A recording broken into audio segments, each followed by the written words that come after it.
Menyikapi penyebaran COVID-19 di Sumatera Selatan, Kapolda beserta jajaran telah membentuk tim dari personil kepolisian untuk melakukan antisipasi. Ada 100 personil kepolisian di Palembang disiapkan untuk melakukan penyemprotan disinfektan di tempat umum atau ruang publik. Saat dijumpai Kapolda Sumatera Selatan, Irjen Pol Priyo Widianto mengatakan kalau Polda Sumatera Selatan telah siagakan 100 personil bertugas untuk antisipasi corona.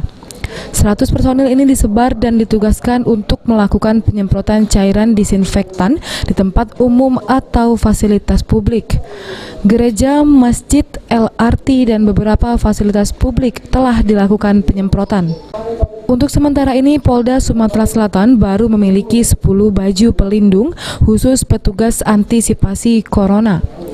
Ini masih diupayakan untuk menghubungi pembuat baju agar setiap orang dari tim bisa memakainya.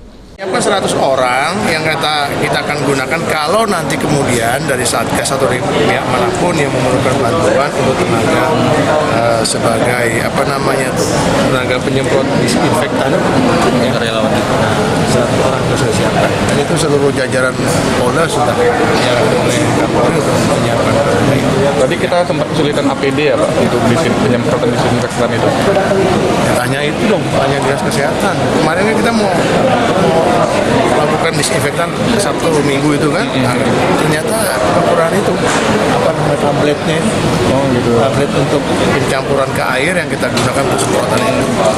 Soal baju juga kekurangan ya Pak? Baju ya, bajunya kan baju khusus itu kita punya 10 tadi.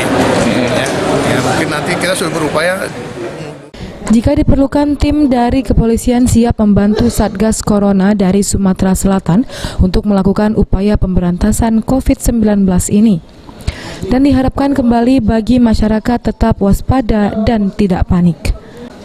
Tim Liputan PAL TV.